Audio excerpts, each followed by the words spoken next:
कि चरखियों में अब जब 450 गन्ना बिक रहा है, इन्होंने 20 रुपये को बढ़ाया गया 350 में।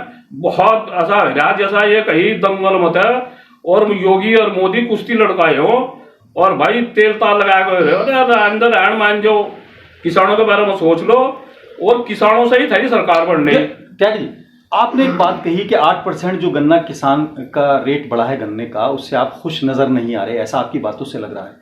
70 साल से ज्यादा भारत को आजाद हुए हो गए, सभी राजनीतिक दल किसानों की बात करते हैं, किसानों के नाम पे राजनीति करते हैं। इंदिरा जी के टाइम में बहुत बड़ी रैली हुई, आज भी हो रही है, सब चीजें हो रही है। किसानों के संगठन अगर बात करें अनगिनत बने हुए हैं। आपने भी एक बात कही कि 5 स्टार होटल में 500 रुपए का चाय का कप है, 450 रुपए गन्ने का रेट है 1 क्विंटल का। 1 क्विंटल गन्ने का रेट बनाम 1 प्याली चाय। क्या आप इसको बैलेंस करने के लिए कुछ करेंगे या सिर्फ जबानी जमा खर्च है गन्ना किसानी गन्ना राजनीति के नाम पर?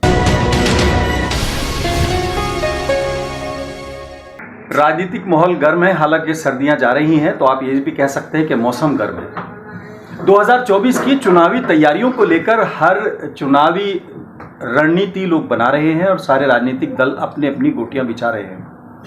हमारे साथ मौजूद हैं त्यागी ब्राह्मण समाज के राष्ट्रीय अध्यक्ष मांगेराम त्यागी जी। यकीनन ये कहते हैं कि मैं नॉन पॉलिटिकल हूं, लेकिन राजनीति से शायद बाज नहीं आएंगे। क्या तैयारियां हैं, क्या आप सोच रहे हैं और आपको क्या लग रहा है कि 2024 में किस तरीके से आप पार्टिसिपेट करेंगे? मांगेराम त्यागी जी, आपका बहुत बहुत स्वागत है। भाई पहले तो मैं आपका बहुत बहुत धन्यवाद कर रहा हूँ और आपके श्रोताओं को। देखिए भाई, ट्रेन जा रही और जबरदस्ती कोई ट्रेन दौड़ रही है और जबरदस्ती ट्रेन में तो किसी को कोई धक्का देने लगो मरेगा जी होगा। तो कोई सी भी पार्टी हो, हम तो शताब्दी में बैठे थे और इन्होंने खिड़की खोल कर हमें धक्के दे दिए और मेरे गोड्डे पोड्डे भुट्टे पड़े। हम क्या करें भाई? मेरे बड़े भाई बैठे खड़े हैं मेरी बराबर में, डॉक्टर साहब, बड़ा अच्छा लग रहा है। हम तो देखो कोई भी पार्टी, ये सारे मामा फुप्पा के, ये तो त्यागी को देख रहे कि बिना एहसास कराओ राज भर मेरे ख्याल में पॉइंट में इनकी वो है और उससे बैठ कर सौदा कर रहे। हर पार्टी में शायद इनका यही हो रहा है। अरे हम कह रहे जितना हमारा अधिकार है मैं क्यों नहीं दे रहे भाई? और रुपया तो हमने स्टेट बैंक में जमा कर रखा और काटन चले जाओ, हम पंजाब नेशनल बैंक को धकिया के बाहर काट देगा, हम तो काट सको। तो जब हमने भाजपा को वोट दे रखी अब हम लड़न किसी और के साथ में, यहाँ से कान खोल कर सुन ले। यो मैं आज गाजियाबाद में था, कई लोगों से मिल गया, मामला यो चल रहा है जिस तरह चूहा होना काम में चूहा बोल रहा है। यहाँ तो शहर में रैट का है, रैट क्या बोल रहे हैं, बाकी गाँव में चूहा का है। और वो नीचे नीचे ऐसा भट खोद और पता बाद में लगो किसान को बस ये तो सारी फसल मुझसे ना खोद के गिर दी। वो ढंग हो रहा था, रात समझ जाओ। और हमारी किसी पार्टियों से लड़ाई नहीं है, पार्टियों ने ना हमारी डोड़ काट ली। हमारी लड़ाई है इनकी नीतियों को लेकर। एसी में बैठकर रसगुल्ले मलाई तमचाटों के वोट हम देंगे। त्यागी समाज जनसंघ के टाइम से, यानी कि जब इनका टूटा ट्रैक्टर था, इसमें बैटरी भी नहीं थी, जब तो धकिया का स्टार्ट तो त्यागी समाज कर रहा था, ब्राह्मण समाज। और आज उस पर बैठ के, आज शताब्दी पर बैठ के मड़ा ये खा रहे, बड़े बड़े होटलों में ये वहां से अपनी वो कर रहे, मीटिंगे कर रहे। ये तो शर्म नहीं आ रही। अब भाई यहाँ एक सवाल है कि आप भी किसान समाज को रिप्रेजेंट करते हैं। बात की जाए तो आपका तो खास तौर से शुरुआत अगर हुई है तो वो किसानी के नाम से हुई है। आज किसान दिल्ली के अंदर आने को तरस रहा है, आंदोलन कर रहा है अपनी मांगों को लेकर। आप भी नीतियों के खिलाफ बात कर रहे हैं कि बीजेपी की नीतियों से आप नाराज हैं। तो क्या ये दो चीजें एक साथ देखी जा सकती हैं? आप क्या 2024 में कुछ मन बना चुके हैं या सिर्फ दबाव बनाने की बात कर रहे हैं? न दबाव तो नहीं हम बना रहे, दबाव क्यों बनाते भाई? हम तो डिसीजन ले चुके। दबाव की जगह दबाव नहीं, दबाव में तो यही आ रहे, हम दबाव नहीं बना रहे, दबाव में तो ही ना आना पड़ेगा। देखो जहां तक की यह बात है किसानों की बात, आपने बहुत अच्छा मुद्दा पूछा है भाई। ये अपने घर तो थोड़ा ही दे रहे, इनकी तो पेंशन एक विधायक और एक एमपी अगर 4 बार होगा 4 भी पेंशन ले रहे। गरीबों के बारे में सोच नहीं रहे। जहां ये बैठेंगे जिन होटलों में बैठेंगे 500 रुपए का कप ये चाहेगा, उसमें 5 स्टार होटलों में, और मेरे 20 रुपये बढ़ा के जो उथल पुथल हो रहे। तो देखो कोई भी हो, एक बात के तो मैं खिलाफ हूं, राष्ट्र की संपदा के लिए या कोई प्रधानमंत्री के लिए गलत बोल रहा है। प्रधानमंत्री हमारे देश की शान है, वहां तो हम वो नहीं करते, लेकिन प्रधानमंत्री में सीमित दायरे में रह के अपना हक मांगो और मांगोगे भाई, हम भी उसी में हैं, हम गांव से बिलोंग करते हैं और असली भारत गांव में बसता है। आज हमारे डॉक्टर साहब खड़े हैं हमारी बराबर में, अगर ये भी हैं, अभी कुछ देर पहले बात चली, इनकी पहचान गांव जुलेटा से है। जी जी जी। तो शहर में किसी की पहचान नहीं होती। मोदी को पूछा कहाँ गया गुजरात का, और सभी की है। तो मैं अगर गांव ठीक होगा, और भाई इन्होंने गांव ही गरीब बना दिया और इन्होंने ठहनी ली। मक्का मान जाओ 450 रुपये का रेट कराया था मोदी जी ने 10 साल पहले, और अब तक भी नहीं। दर्द हो किसान का, मैं आपको बता रहा हूं कि चरखियों में अब जब 450 गन्ना बिक रहा है, इन्होंने 20 रुपये को बढ़ाया गया 350 में। बहुत ऐसा है जैसा ये कहीं दंगल मत है और योगी और मोदी कुश्ती लड़काए हो, और भाई तेल ताल लगाए गए। अरे अंदर हैंड मान जो किसानों के बारे में सोच लो, और किसानों से ही थी सरकार बनने। त्यागी जी, आपने एक बात कही कि 8% जो गन्ना किसान का रेट बढ़ा है गन्ने का, उससे आप खुश नजर नहीं आ रहे, ऐसा आपकी बातों से लग रहा है। 70 साल से ज्यादा भारत को आजाद हुए हो गए, सभी राजनीतिक दल किसानों की बात करते हैं, किसानों के नाम पे राजनीति करते हैं। इंदिरा जी के टाइम में बहुत बड़ी रैली हुई, आज भी हो रही है, सब चीजें हो रही है। किसानों के संगठन अगर बात करें अनगिनत बने हुए हैं। आपने भी एक बात कही कि 5 स्टार होटल में 500 रुपए का चाय का कप है, 450 रुपए गन्ने का रेट है 1 क्विंटल का। 1 क्विंटल गन्ने का रेट बनाम 1 प्याली चाय। क्या आप इसको बैलेंस करने के लिए कुछ करेंगे, या सिर्फ जबानी जमा खर्च है गन्ना किसानी गन्ना राजनीति के नाम पर?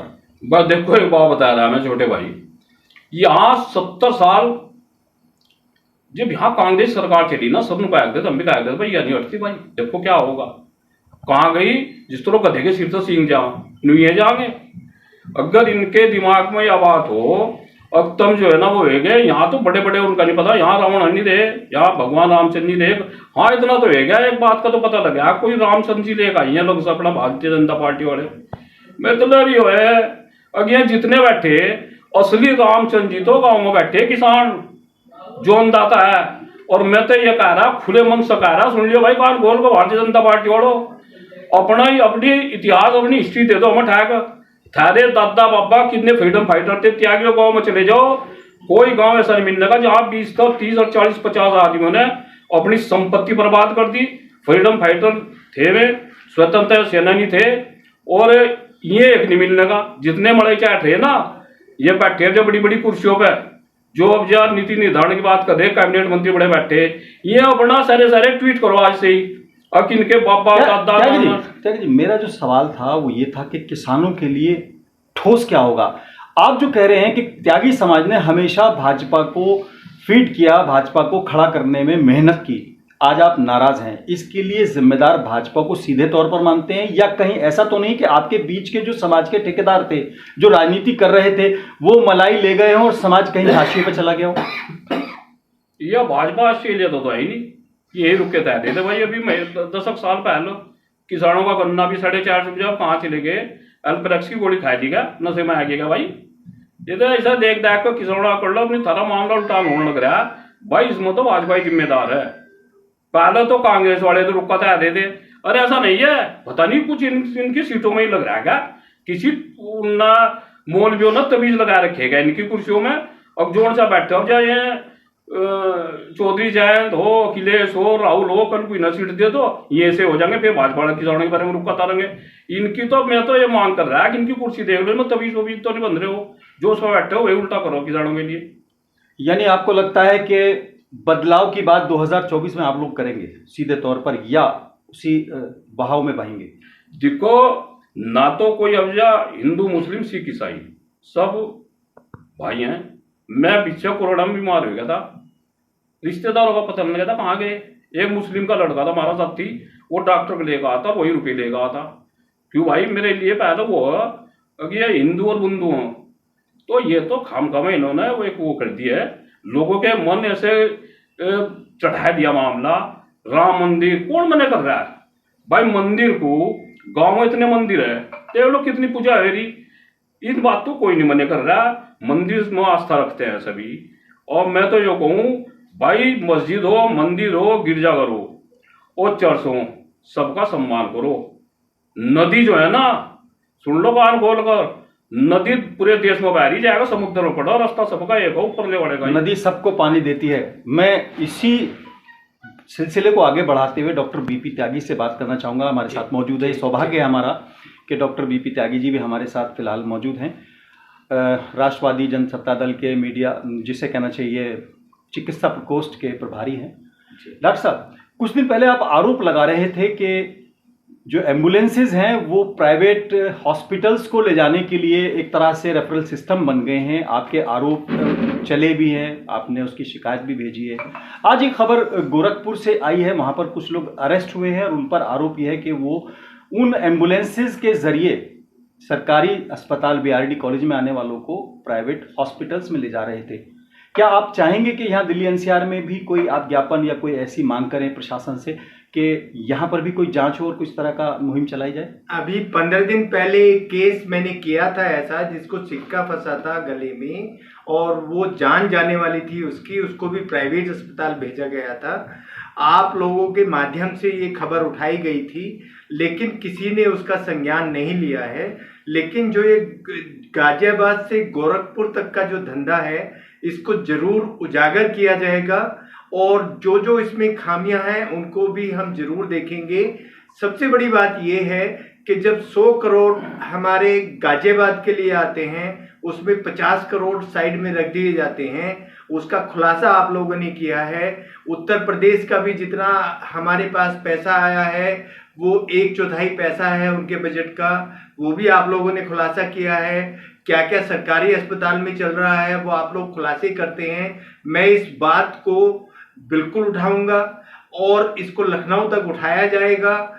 जो भी यहाँ वाले कुछ ऐसे लोग हैं जो ये हरकत करते हैं, उसमें भले कोई डॉक्टर है, उसमें भले कोई कर्मचारी हैं, अस्पताल में अगर कोई ऐसा काम किया जाएगा और जो हमारे गरीब भाई हैं या जिनको अस्पतालों की जरूरत है, उनको इस जो इलाज है उससे वंचित किया जाएगा, तो उनको बख्शा नहीं जाएगा। डॉक्टर साहब, जैसे अभी आप बात कर रहे हैं कि ये सब खुलासे हुए हैं, लेकिन सबूत के तौर पर अभी आप जैसे बात कर रहे थे रेबीज का इंजेक्शन नहीं है या फ्रिज नहीं है, तो क्या ये इसको सबूत के तौर पर माना जाए कि कहीं कुछ गड़बड़ है?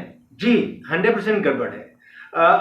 जो आ रहा है बजट, उसको खर्च नहीं किया जा रहा है, सिर्फ अनाउंसमेंट होता है। अभी आप देख रहे होंगे 1-2 महीना से यहाँ के जो हमारे मंत्री साहब हैं हर रोज अखबारों में मिलते हैं। यहाँ के जितने जनप्रतिनिधि हैं आप देखेंगे, कोई सोल बांट रहा है, कोई अपनी पार्टी को बढ़ावा दे रहा है, लेकिन जनता के बारे में कौन सोच रहा है? पार्क गंदे हैं, हिंडन गंदी है, शहर गंदे हैं, लेकिन इनको अपनी भाजपा की स्ट्रेंथ बढ़ानी है, मेंबरशिप बढ़ानी है। मेंबरशिप ड्राइव चल रही है फरवरी में। बहरहाल डॉक्टर साहब, ये आपका पॉलिटिकल हो गया। मैं मांगेराम त्यागी जी के पास लास्ट सवाल लेकर जाता हूँ। मांगेराम जी, आप कह रहे हैं कि भाजपा को आप वोट देने से इस बार ना देने की अपील करेंगे। क्या ये जयंत जी की तरह कोई दीवार फिल्म में जैसे एक पुल था, भाई एक क्रिमिनल था एक पुलिस में था, वो दोनों आपस में घर में नहीं मिलते थे, पुल पे मिलते थे, तो जयंत जी ने वो पुल तैयार कर दिया। जो लोग भाजपा में नहीं जा पा रहे थे वो अब आरएलडी के माध्यम से भाजपा के नजदीक भी हो गए। मदन भैया भाजपा को हराने के लिए खतौली में आए थे, अब वाया होकर भाजपा से उनकी दोस्ती हो गई है। तो आप सिर्फ ये दबाव बनाने के लिए कर रहे हैं कि ये लॉन्ग टर्म प्लानिंग है? नहीं बा, हमें तो इन्होंने भाजपा वालों ने कहा, मैं तो थोड़ा चिंतित रहो, हमने कुछ नहीं करा। इन्होंने कहा क्योंकि जो समान 99% वोट दे रहा है, तो भाई कुछ तो हम चाह, अब कोथड़ी बांध कर रख दी मेरी। यानी वो दे देंगे तो आप मान जाएंगे? सुनो, मेरी किसी पार्टी तो लड़ाई थोड़ा ही है। हम तो अगर सम्मान किसी भी पार्टी से, भाजपा ने किसी भी पार्टी के द्वारा भाजपा जब नाराज हुए हैं, अगर इन्होंने हमारी जो है ना हमारे रुपये ले लेगा तो रख लिए, रुपये कहूंगा मैं तो ऑटो भी ना। और बैंक ने जो है ना दिवालिया काट दिया, भाई दिवालिया पर थाना निकल गया तो बात दूसरी। नहीं तो अगर सम्मान हमारा वापिस नहीं होते तो बहुत जल्दी इलाज हो जाएगा। वही उसकी बात भाई अपना चौधरी जयंत जी का और मदन भैया का इनका इलाज वो बता भाई ये सारे फेंके। देखो पॉलिटिकल आदमी का मैं तो मानता नहीं, सांझ को कुछ कह रहा है, तड़के को कुछ कह रहा है। भाई असली बात तो यार देखो, लोगों की तो कड़वी, ईमान किसी का है नहीं। त्यागी जी की बात से लगता है कि मांगेराम त्यागी जी बहुत मुखर और बड़े स्पष्ट बात करते हैं और शायद वो अपने जज्बात को रोक भी नहीं पाते, लेकिन सच्चाई यह है कि पॉलिटिकल सोच के जो लोग होते हैं उनके यहाँ संभावनाओं की कभी कमी नहीं रहती है। शाम को कुछ है और सुबह को कुछ है, यानी कभी स्थायी ना दोस्त होते हैं ना दुश्मन होते हैं। शायद यही सच्चाई है। आज फिलहाल इतना ही। अपने मेज़बान आज़ाद खालिद को इजाज़त दें।